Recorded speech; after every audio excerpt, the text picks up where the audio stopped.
This podcast contains explicit language. Bafangu! Houston, flight is go. Myla, let's go. SPM, safety contact. From Assignment X, thesoniashow.com, and Amalgamated Storytelling, this is the Dorking Out Show, the podcast for people who love stories from movies, TV, books, podcasts, and everywhere else. Welcome to episode 122 of Dorking Out. This is the Reality Bites Really Bites edition. My name is Sonia Mansfield. My regular co-host Christopher Allen Smith is still on his summer vacation, but he said he should be back in 1 to 2 months with good behavior. But I don't need him because joining me today is a very special guest, one of my favorites. It's Margo D from Book vs. Movie, the Best Neighbor podcast, Fit Bottom Girls, and Not Fade Away. Thanks for coming on the show to talk about Reality Bites with me, Margo. Well, I don't know if I should thank you or hate you for making me watch this movie again.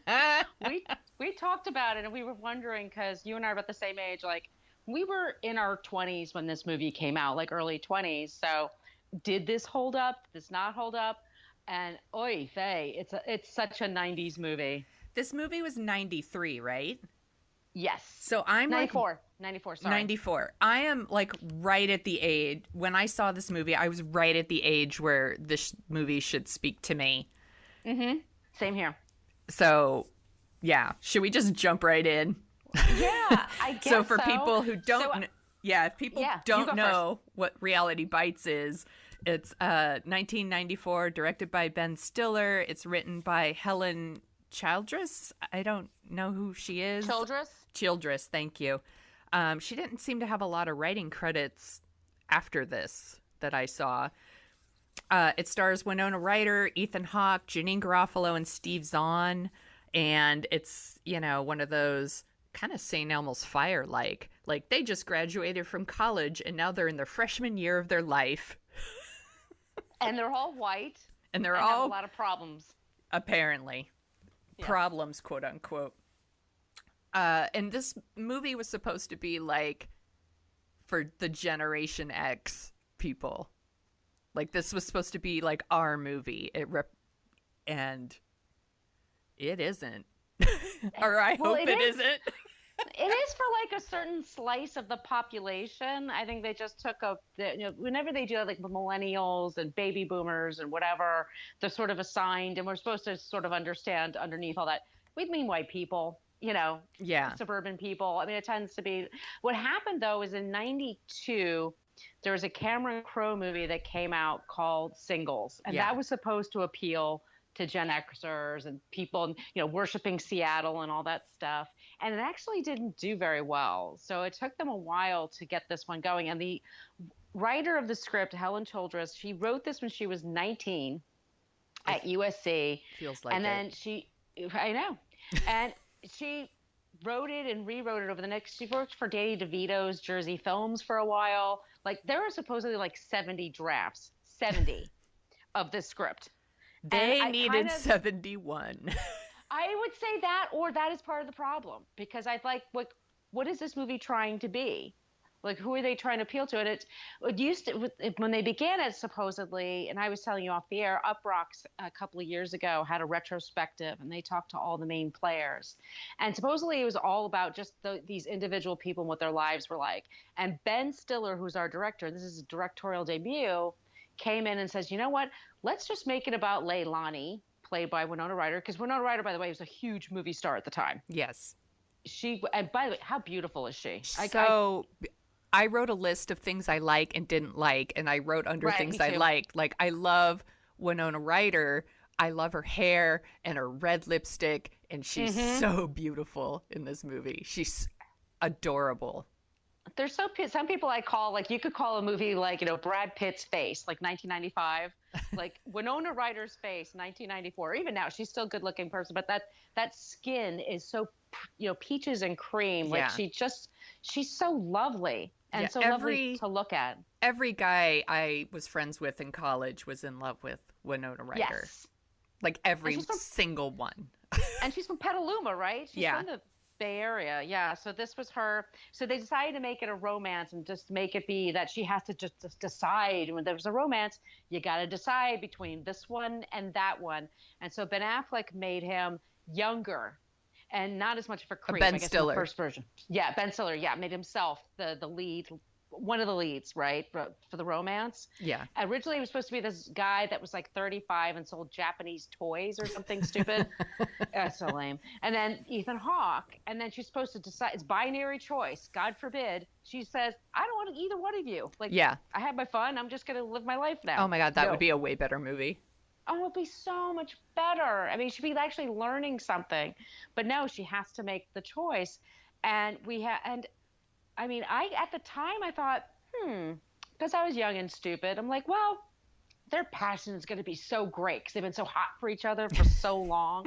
Like, that's just going to fuel the relationship. Like, no, you don't fuel relationships that way. Yeah. That's just passion. It goes away. It's infatuation. It doesn't stay.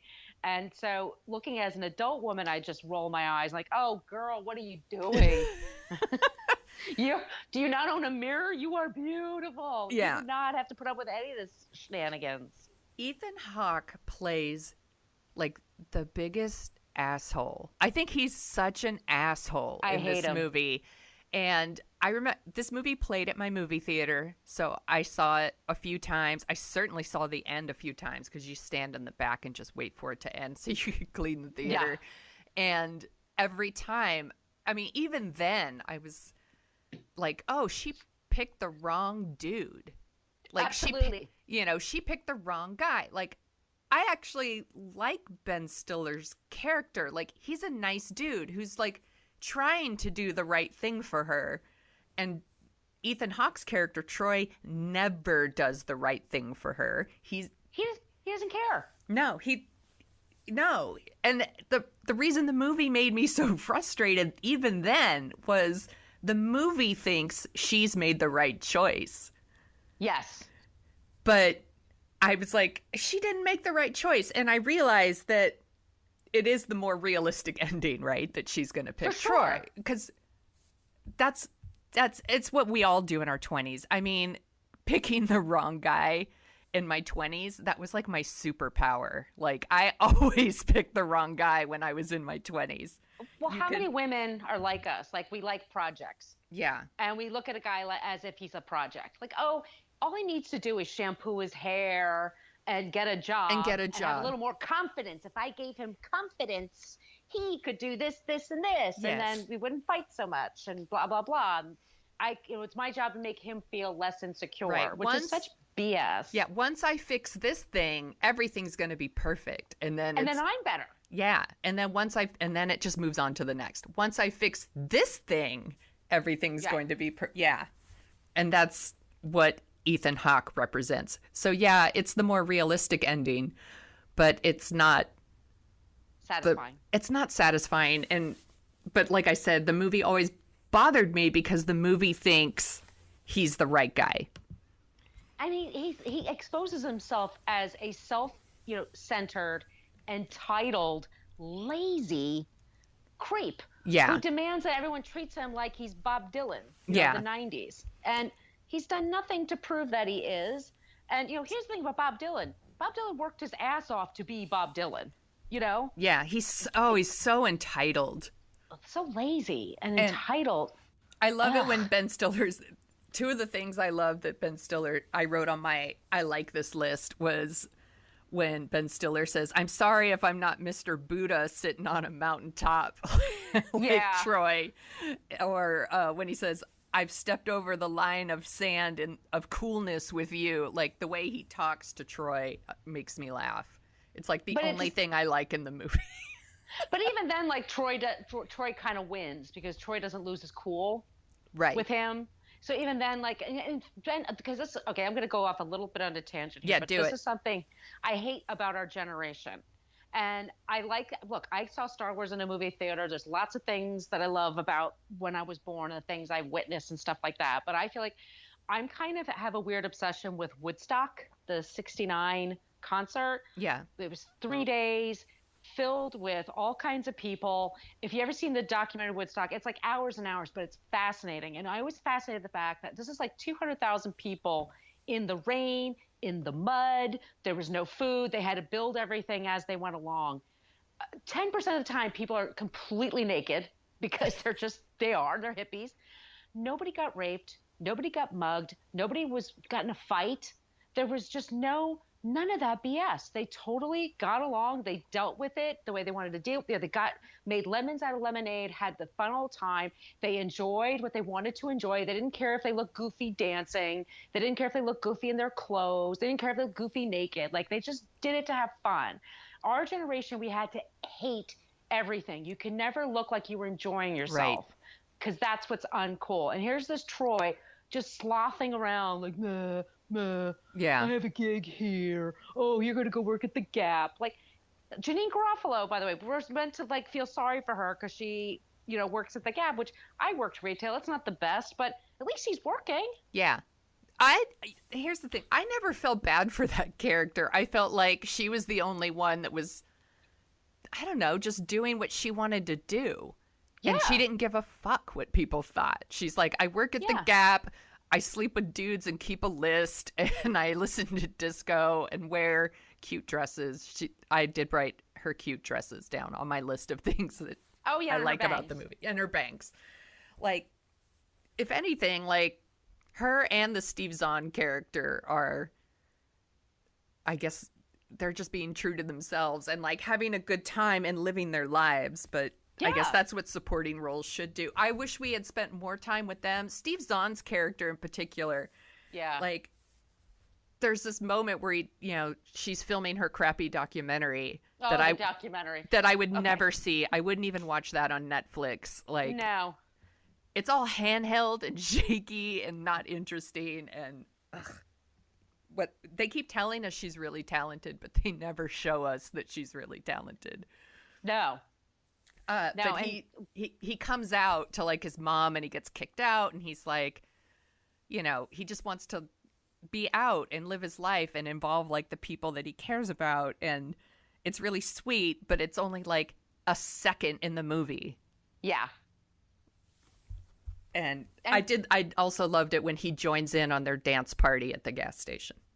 But that was another scene. I was like, see, that's something also like what you do when you're entitled and you're 20 years old. Right. You just show up at a place and go, turn up the radio. We ironically like a thing and we want to enjoy it now. Like, it's so like, just like what you like, and just live your, so it's like that super entitled. Even his name is annoying. Ethan Hawke's name, Troy Dyer.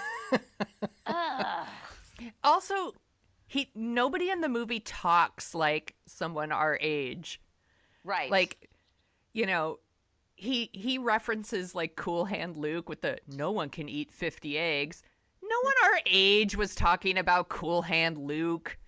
No. Or they were playing all these, they're constantly talking about like one day at a time and good times. And I was like, we didn't talk about that stuff. Did we? I don't remember talking about that stuff. We watched it, but I would never sit around for hours naming every single episode of Good Times. Like, this is a lot of things like I find like my generation is frustrating because what the things they think are important, they're just dumb and exhausting. Like it's pointless to me and it's exhausting to just prove I know so much arcane knowledge about Good Times. Really? And I'm sorry, Winona Ryder, she works as a television producer, has a pretty decent job in Houston. By the way, it takes place in Houston. Yeah. Not a big media market.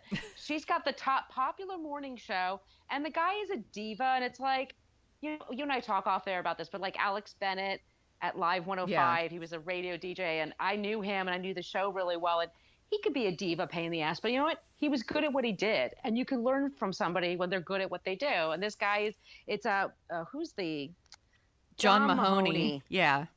He's a diva, but she acts like, she deserves a better job than working for him. Like, what are you, 23? This is to learn. Yeah, and she she sabotages him. And it's like, it's not that he's not a diva, like he totally is, but she sabotages him because he won't show her documentary on his show. And it's a shitty documentary. first of all, it's a shitty documentary, but also, have you watched the fucking show you work for? Yes. Your documentary's not a fit for that show. Look in the audience that shows up every day. They're old white ladies. They don't care. The movie keeps telling us that Winona Ryder character is super smart and super talented. Like, she's the valedictorian of her graduating class, but like she fumbles even in the speech at the beginning and like can't remember any of it and like messes up her cards, and her documentary looks boring as fuck, and then she gives this big speech about like how a big gulp is amazing and you get all your vitamins. Oh, that and big gulp scene. It's so stupid. Like, you get all your vitamins and nutrients. All you need for one day is in a big gulp. That's stupid. It's incredibly lame. Or she falls for like a psychic, like on the TV, and like charges up like a $500 phone bill. She's an idiot who doesn't realize you have to pay for that. Like, just these stupid things that she does throughout the movie where we're supposed to believe that she's so smart. And she doesn't have to work for things. Like Janine Garofalo, she quits, she loses her job. And by the way, it's going to be hard for you to get another one if you you fuck up the one you had before. Right. If because everybody would have seen this man screw up on live on the air. If you say you're the person that did that, you're going to have a hard time finding another job. And Janine Garofalo says, hey, I need a part-timer. Let's say this again. Part-timer. You don't have to be there all day. Maybe a 4-hour shift. And she immediately like rolls her eyes at her like, ugh, I'm not working at the Gap. Why not? Do you not have to pay rent? Yeah. Well, and her father gives her a BMW for her graduation present. And the movie expects us to think that he's an asshole for giving her a car. And a credit card. Yeah, and a gas card. And he gives her a gas card. For a year. Yeah, and then for that. Yeah. And when she is unable to get money from her parents to like pay her stupid psychic phone bill, she charges up the gas card. Like, that'll show my dick of a dad. By like, I'm like, you're the asshole here. You're the asshole here. And I'm thinking, like, wait a second. Did she hang out because that's like a long time. It was like a $900 bill or something, right. $600. It was a lot of money for that time. And this creep like came up to me like, hey, just give me your cash. It's okay. I'll be like, get the hell away from me. I don't know who you are. But no, she's cute Winona Ryder. So everyone just happily goes, oh, are you in a bind? Sure. Here you go. And yet there's no consequences. Like we're meant to think like isn't she resourceful? It's like, okay, yes, a bit, but shouldn't she find a job? And she's sort of going all over the place. Like, I want to work in a newspaper now. Like, well, did you work in a newspaper in your college? Because it's kind of hard to just show up at the Houston Chronicle of all places. God, I just expect a job. Right. I just walked into like the biggest newspaper in my city and asked for a job, and I didn't get one. Life is unfair. Reality bites. This movie. And all the flirting that they do at the top, it's between Winona and Troy, and then Winona goes on a date with Ben Stiller, who's very charming and cute, has a cool job. He works for what was meant to understand as like an MTV style place that's based in Houston. Totally. Okay? That would happen. That would happen. But he treats her with decency. He treats her like an equal, even though she's jobless and has dumb ideas. Sorry. I'm so sorry. But seriously, I got frustrated, like, because they have a scene where they're making out in the back seat of his car. And of course, Troy walks by and sees it. Yeah. And then he has to sulk. Right. She belongs to him. Yeah. That's how he marked her. The entitlement. And then he becomes obnoxious and moves in with her and Janine Garofalo. Doesn't have a job. Yeah. And they're just like, oh, just let him hang out on the couch. Like, wait, what? And then Winona and him, Troy and Leilani. Yeah. Lelena. They call her Lainey a lot. Lainey and Troy have sex. And then all of a sudden Troy just takes off because he freaks out because he's not in touch with his emotions or something or other. Right. And we're not supposed to hate him for that. No, we're supposed to understand. Yeah, of course. He's going through a hard time, you guys. He's a poet, and no one appreciates him. And she continues to see Ben Stiller. Ben Stiller takes her stupid tapes to the stupid MTV, and they make a stupid show out of it because why not? And they dumb it down for sure. But she's I think like they made walking it better. around like, this is my genius. I think so too. I would watch that. She's walking around like my genius work was interfered with, and then he apologized. Like, I didn't do that. I just gave it to the producers, and this is where they came out. And she's just so. We're meant to hate Ben Stiller now. Like we're meant to think like he's an idiot. You can't trust him. Right. And like, the whole time I was like, he's trying to help you. He really cares about you. He's trying to help you. And when it doesn't go the way you want it, he again shows up and tries to make it right, which a lot of people wouldn't do. And right. I was like, he's a stand-up guy. Yeah. So of course she rejects him. Right? Yeah, fuck that guy.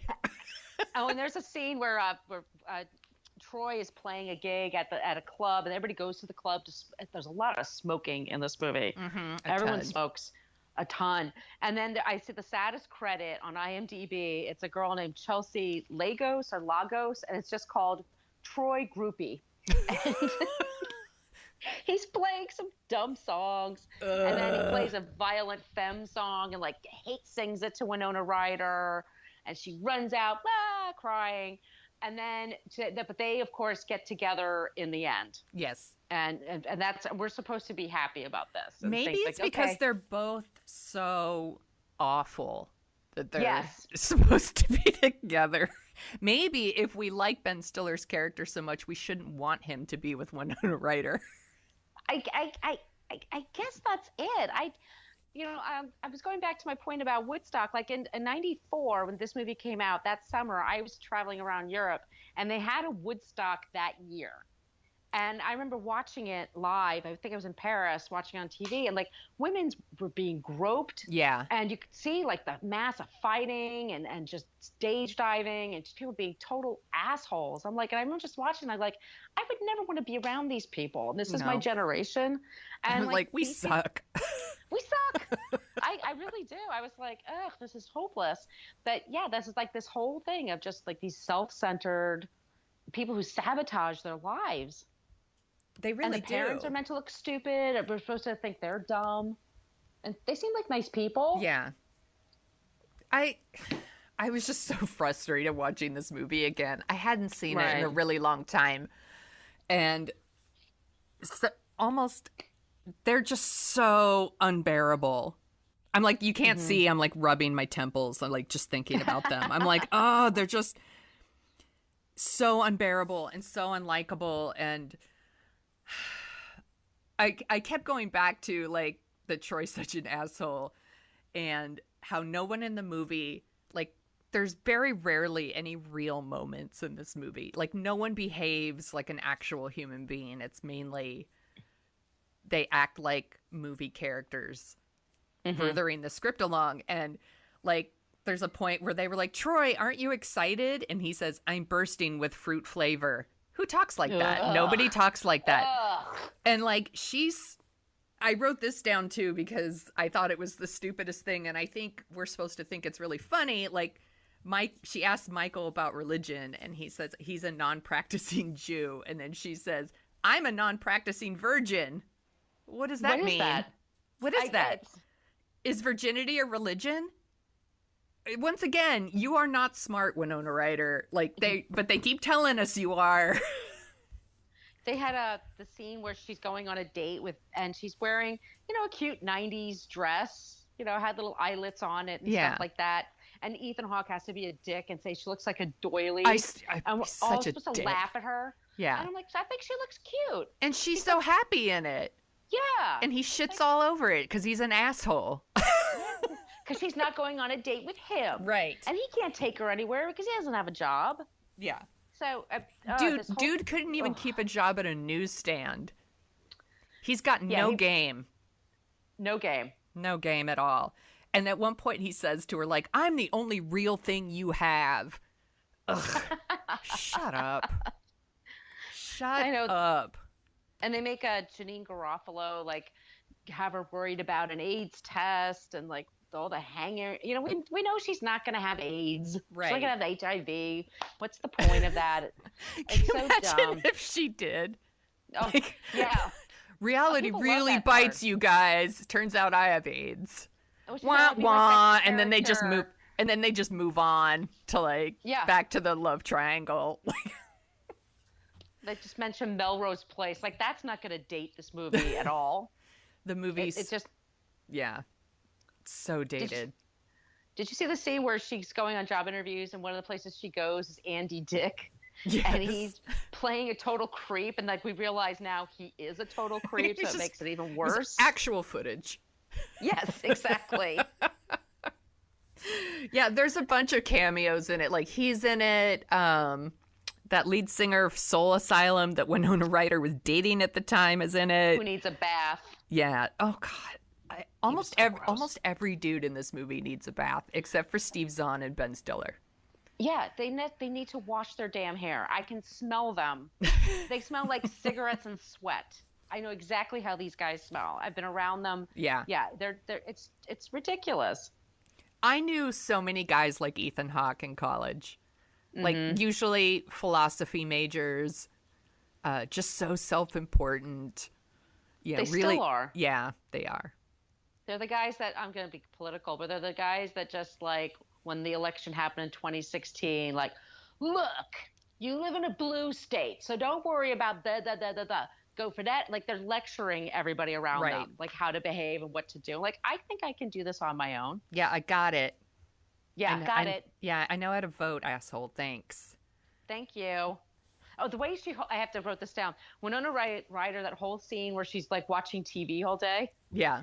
She does not know how to hold a remote. No, because she's stupid. She's so stupid. Like, you hold it in the palm of your hand. You don't reach around it and use your fingers to balance. What are you doing?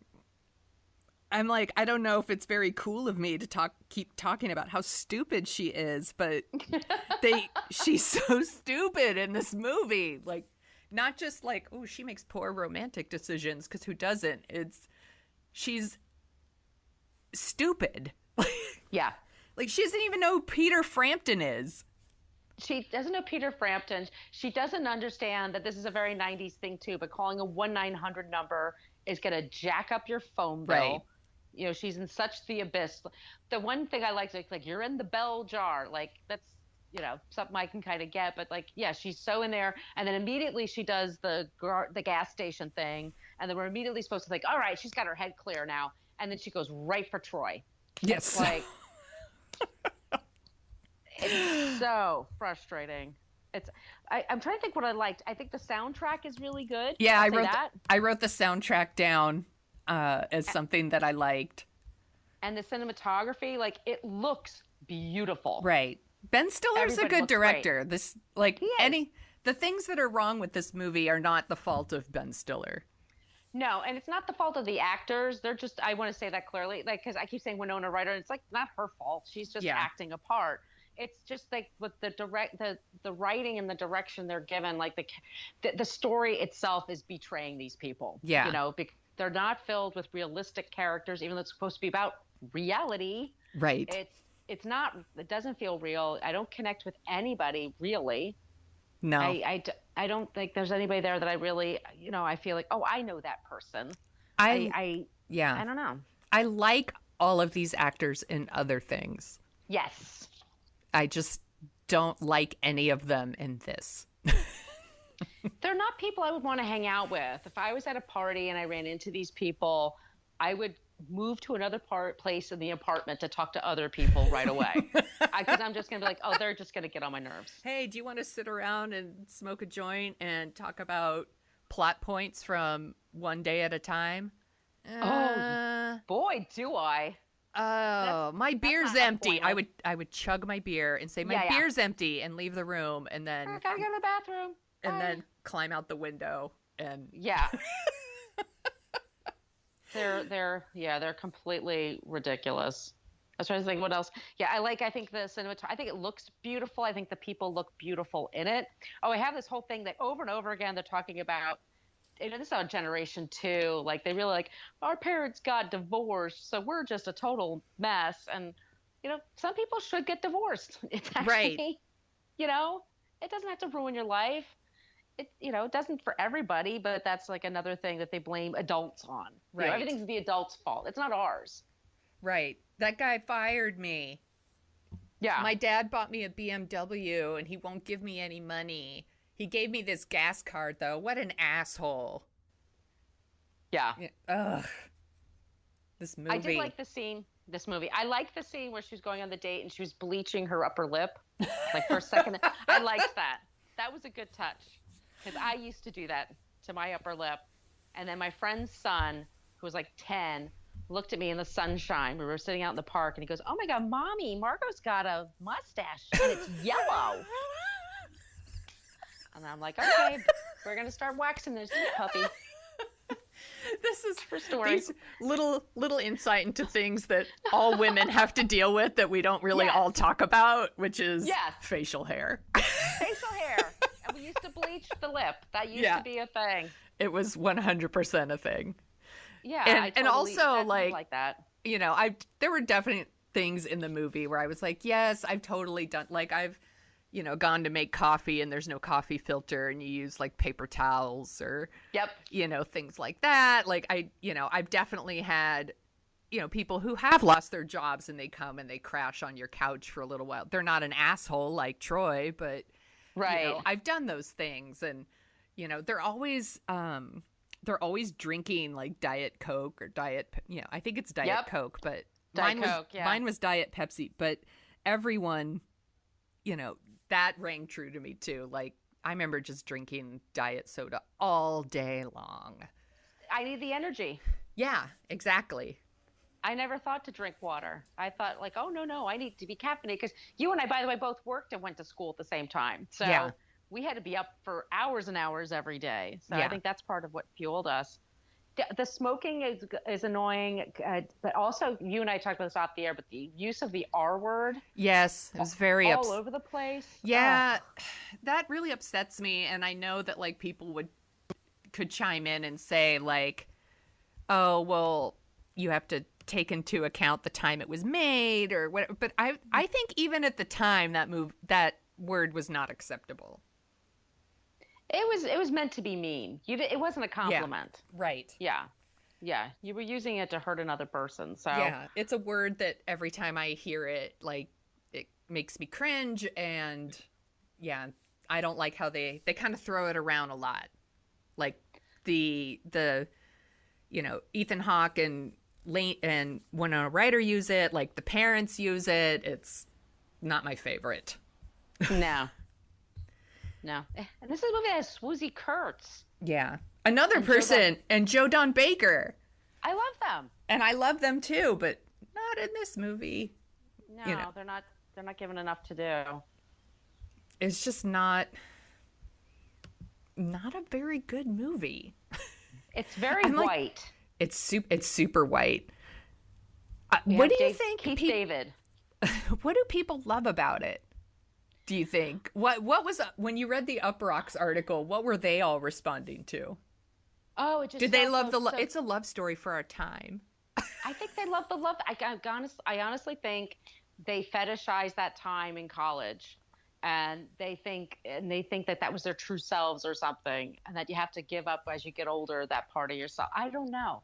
That's the only thing I can think of, because I mean I liked it fine at the time. I didn't love it. And it's not something I've watched a bunch of times over the years. And especially like I've seen Ethan Hawke on Broadway. I've seen him in other things. Yeah. He's a great actor and I like him, but he's so goddamn pretentious in this movie. Yeah. And that he's just overstates everything that he can. Like, and it's just to smugly prove how smart he is. Like the smugness in this movie is just sort of like, it's like a stench. I'm like, ugh. Well, and and then he wrote a book like shortly after, right? Oh yeah, he did. The Hottest State, right? Isn't that what it was called? I think it sold pretty well, actually. Yeah. So I guess this movie didn't seem that out of character for him at the time. I'm not saying like, oh, Ethan Hawke's such an asshole, or I don't know Ethan Hawke, but no, Me neither. It didn't seem like that out of character for him at the time. Oh, he's playing a maybe like a juiced up version of himself. Right. Maybe that's it. Yeah. But yeah. But and I like Ethan Hawke a lot. I love the before movies, before sunrise and before sunset and before midnight. Like, I love all of those. I love Ethan Hawke and I love Winona Ryder. Steve Zahn, Ginny Garofalo. The movie's not their fault. No. It's just there's no real moments in this movie that's supposed to be real. Like, it's supposed to be like our movie about like Gen X. I don't know if it's supposed to be like our Big Chill or I think it was. Like I said at the beginning, maybe it's more like our St. Elmo's Fire. Yes. Well, I can really feel the fire burning in me. Really good soundtrack. I mean, they have U2 on here, and the Lisa Loeb song is really wonderful. That's where it comes from. I still love that song. It's a wonderful song. It's a beautiful song. I was totally like a Lisa Loeb girl. I wore the glasses, the hair, I had the dresses, the dress. Like, actually, I guess I'm still kind of a Lisa Loeb girl. I think you are. And I like her. Everything she's done. She seems like a really cool chick. Yeah, I like her a lot, and it was funny because it did play at my theater. I heard that song a lot and I never got tired of it, which is saying something when you're listening to a song like 5 times a day for, a month straight or however long the movie played. Sometimes movies like Lion King and Forrest Gump, they played for a year in our theater. A year. Sometimes it was on video and it was still in our theater. Isn't that incredible to think about? And now that would never happen. Like, if you don't see something the first, 2 weeks, it's gone. You blew it. like Black Panther was in the movie theaters, and maybe 3 months later, you could get a digital download. That's crazy. You used to wait a year. Yeah. Yeah. So I never got tired of that song. I still super love it. But I watched this movie so much in the theater, and like I said, the end just always was so false to me. Did people like it? Did people laugh? Did people? Yeah. Were people into it? Like, because it was college town too, so it was a lot of people that were right in that age group that loved it. Like, yeah, it was a date movie, a lot of dates. Where the girl, I could always tell when they were on a date because the girl's really dressed up and the dude's wearing like shorts and flip flops, and I was like, what an asshole. A lot of great behavior you could write. Oh my God, I love going into movie theaters. I love people watching. It's like my favorite thing ever, and you could do some really good people watching at the theater. But it used to just anytime you could tell like it was a first date when she was dressed up and he was in shorts and a flip flops. And they were going to talk about this movie when it was over. Yeah, and she was probably going to love it too. Like, a lot of people I know do like this movie a lot. But have they seen it lately, though? But I don't know if they've like it doesn't age well. Right? I don't know if they've seen it lately. Because I posted this on. I'm sorry. No, go ahead. I was going to say I posted this on my personal Facebook page, and my friends were all like, my one friend Patty was like, "Oh, I liked it, and I like the soundtrack. I think it holds up." And everybody else was like, "Singles is so much better." Blah blah blah blah. Singles is okay, people. It's perfectly okay, like every Cameron Crowe movie. They're okay. They come cool your jets.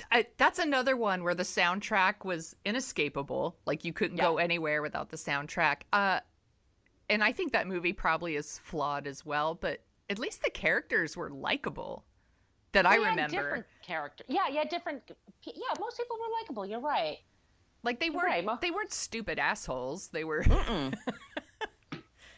I just hate the sneering dismissiveness of like, we just know so much better than any other generation. And it's like, our generation, we thought that we were so open-minded. We were just so much better than those baby boomers. And it's like, turns out, no, we weren't. Look what we've done. Really bad prejudices. Yes. Look what we've done. Look what the world is. Oh, I don't want to talk about it. I know. I'm done. I think I've hit all my points. I think I hit all my points too.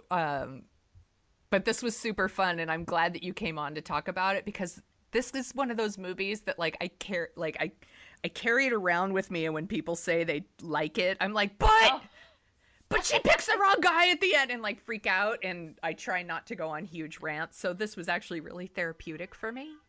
Oh, good. And I hope if you do like this movie, please don't hate us. Feel free to like whatever you want. Yeah, that's true. I mean, hey, whatever brings you joy. Yes. But this movie did not bring us joy. No, that's all it is. Don't take it personally. It didn't make us happy. That's all. It didn't age well. It's there's better movies from the 90s you could check out.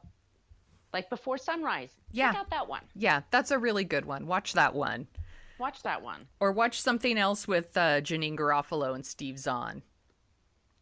What else were they in? When did That Thing You Do? That was in the 90s, right? Yeah, it certainly was. Mid-90s. That one is adorable. Watch that one. That holds up. Where can people find you on the internet, Margo? So you can find me, all my social media, the best ways to reach me is probably on Twitter. And I also have a blog. It's Brooklyn Fit Chick, and that's Facebook, Twitter, Instagram, and my blog. And my shows are Book versus Movie, the Fit Bottom Girls podcast, the Not Fade Away podcast, and the Best Neighbors podcast. And thank you for letting me talk about them on your show today. Always. It's always awesome when you come on. I want to mention you can find The Dorking Out Show at thedorkingoutshow.com, and you can follow me at The Sonia Show on Twitter, and you can, of course, find us on Facebook and Instagram and all of those things. It's always super fun when you come on, Margo. You're my favorite. Oh, thank you. You're my favorite. We'll talk about something we both enjoy soon, right? We have a couple of ideas. Yeah, we do. We do have a couple. And I do want to mention that last time Margo was on, she mentioned Roll Bounce, and I watched it last night, and now it's my new favorite movie. It's the best movie ever. It's the Roll best. Bounce. So if you've made it through this entire episode, I'm ending it on a positive note. Watch Roll Bounce. It's really, really good. And also, I watched One Crazy Summer since we recorded that. I was on a JetBlue flight that had no televisions that were working, so you had to use the internet, and it was hilarious. It was even funnier than I remembered. Oh my God. One Crazy Summer, Savage Steve Holland, 1986. Get that one. It's great. Maybe I'll rewatch that one tonight. Oh, it's so good. I'm all about comfort movies right now. Yep. Same here. Yeah. Maybe we need to do an episode all about comfort movies. Oh, I would love that. Oh, that's a great idea. Let's do it. Okay. We're writing that one down, folks. And that's it for now. I will talk to you all later. Bye.